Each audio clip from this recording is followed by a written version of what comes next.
पुणे विद्यापीठामध्ये सध्या पुणे विद्यापीठाच्या स्वराज्य रक्षक धर्मवीर छत्रपती संभाजी महाराज सभागृहाबाहेर इथे थोडंसं तणावाचं वातावरण आपल्याला पाहायला मिळते। पोलिसांचा फौजफाटा आहे। यामागचं कारण म्हणजे इथे खासदार डॉक्टर अमोल कोल्हे यांचं व्याख्यान आहे। मात्र या व्याख्यानाला काही विद्यार्थी संघटनांनी एक राजकीय स्वरूप या संपूर्ण व्याख्यानाला येईल, त्याच्यामुळे हे व्याख्यान घेऊ नये आणि आक्षेप घेत कुलगुरूंना पत्र दिलेलं आहे। तर दुसरीकडे काही विद्यार्थ्यांनी देखील हे व्याख्यान झालं पाहिजे, काही जे शिक्षित किंवा ज्यांचं खूप अभ्यास असतो छत्रपती शिवाजी महाराजांच्यावरती, अशा प्रकारचे व्याख्यान जे असतात ते विद्यार्थ्यांसाठी प्रेरणादायी असतात। त्याच्यामुळे हे व्याख्यान व्हायला हवं यासाठी काही विद्यार्थ्यांनी कुलगुरूंना पत्र लिहिले। असं दोन परस्पर विरोधी पत्र जे ते कुलगुरूंना मिळालेलं आहे आणि त्याच्यामुळेच इथं कुठलीही तणावाची परिस्थिती निर्माण होऊ नये किंवा गालबोट लागू नये याच्यासाठी पोलिसांचा फौजफाटा इथं आपल्याला पाहायला मिळते।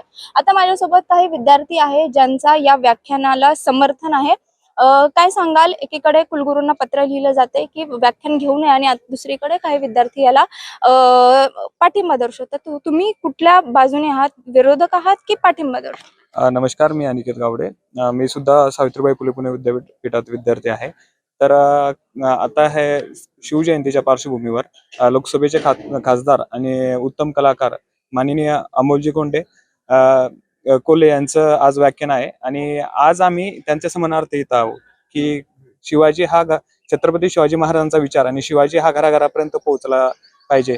त्यांनी एक उत्तम कलाकार म्हणून स्वराज्य रक्षक संभाजी मालिकेमध्ये त्यांनी चांगल्या पद्धतीने काम केलेले आहे आणि ते एक कलाकार म्हणून इथे येत आहेत। तर आपण त्यांना एक राजकीय पार्श्वभूमी देऊ नये असं मला वाटते। आणि जे विद्यार्थ्यांनी ज्या विद्यापीठात काही विद्यार्थ्यांनी त्यांना जो विरोध केला, मला नाही असं वाटत की विरोध होईल त्यांना, कारण की काही तसं जे समजा त्यांनी जे नावं वगैरे तसं काहीच नाहीये प्रकार आणि इथं बंदोबस्त पण खूप आहे, त्यामुळे असा काही प्रकार होणार नाही। आणि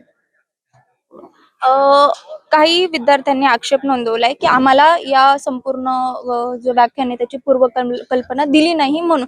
आता अशा प्रकारचं व्याख्यान होणं एकीकडे विद्यार्थ्यांच्या दृष्टिकोनातून चांगली गोष्ट आहे, तरी देखील विद्यापीठातील काही संघटनांकडून, विद्यार्थी संघटनांकडून याला विरोध होतो। काय म्हणजे कारण असू शकतात बरं? बघायला गेलं तर हा विरोध कोणत्याही संघटनेमार्फत झालेला नाहीये। संघटनांच्या व्यतिरिक्त काही जणांचा ग्रुप आहे, त्या ग्रुपद्वारे अशी मागणी केली गेलेली आहे। म्हणजे विद्यार्थ्यांमधलेच काही समाजकंटक विद्यार्थी ज्यांनी हा ग्रुप तयार केला छोटासा, आणि त्या ग्रुपच्या नावाने त्यांनी कंप्लेंट केली। असं ऑफिशियल कोणत्याच संघटनेने काही केलं नाही। इथे सर्व संघटना आता तुम्ही बघू शकता इथे स्वतः अवेलेबल आहेत, सर्व संघटनांचे अध्यक्ष वगैरे आहेत। सगळ्यांचं या कार्यक्रमासाठी समर्थन आहे। पण काही ठराविक मुलांचा ग्रुप असेल किंवा मागून समाजाला समाजकंटक असलेल्या अशा प्रकारच्या लोकांनी केलेलं कृत्य आहे हे, आणि ह्याला काही कुठे थारा भेटणार नाही या विरोध करणाऱ्याला। कोण आहेत बरं ते विद्यार्थी? त्यांची काही अशी माहिती आहे का बरं? विद्यापीठाने त्यांची माहिती अजून काही जाहीर केली नाही, म्हणजे असं कोण आहे।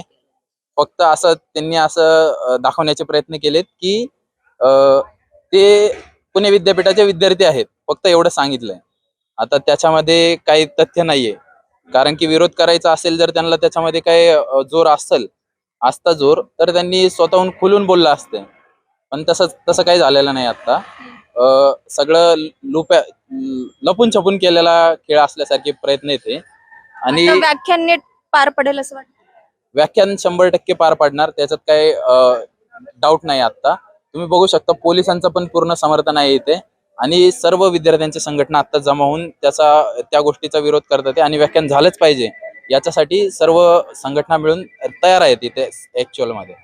विद्यार्थ्यांचे आय कार्ड वगैरे सगळे बघून आत सोडले जाते, म्हणजे ते विद्यार्थी ज्यांनी आक्षेप घेतला याची माहिती पोलिसांकडे असेल आणि त्याच्यामुळेच आय कार्ड वगैरे बघून सोडलं जाते। ज्या विद्यार्थ्यांकडून जो विरोध झालेला होता ना, त्या विद्यार्थ्यांची नावे हे पोलिसांकडे गेलेली आहे। आमच्यापर्यंत त्याची काही माहिती आलेली नाहीये, त्यामुळे ते जे आय कार्ड द्वारे त्यांचे जे नावं वगैरे आहे ते आय कार्ड द्वारे चेक करतायत की कोणाचे नाव आहे, आणि जर समजा तसं नाव काय आढळलं तर ते त्यांना विरोध करतील आत जाण्यास, आणि जर तसं नाहीये तर त्या विद्यार्थ्यांना आत प्रवेश आहे। पण मुळात म्हणजे छत्रपतींच्या विचारांना विरोध होणं हे खूप चुकीचं आहे आणि हे विद्यार्थी करतायत।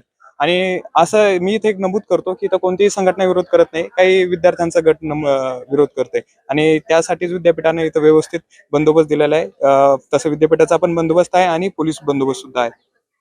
आपण बघू शकतो की पोलिसांचा फौजफाटा आपल्याला पाहायला मिळतोय. इथेच अमोल कोल्हेंचं जे व्याख्यान आहे ते होणार आहे आणि विद्यार्थ्यांच्या काही गटाकडून जे आहे तो विरोध दर्शवला जातोय. विद्यार्थ्यांच्या कुठल्या संघटनेकडून जो आहे तो विरोध दर्शवला जात नाही असं स्वतः विद्यार्थी सांगतात आणि एकंदरीतच पोलिसांचा चांगला फौजफाटा आहे. हे व्याख्यान सुरळीतपणे पार पडेल असा विश्वास देखील विद्यार्थ्यांनी व्यक्त केलाय. काही वेळातच अमोल कोल्हे इथे दाखल होतील आणि व्याख्यानाला सुरुवात होईल. मात्र तत्पूर्वी इथली नेमकी परिस्थिती काय आहे हा एक दाखवण्याचा आमचा प्रयत्न होता. शिवानी लकडे, टाइम्स ऑफ महाराष्ट्र, पुणे.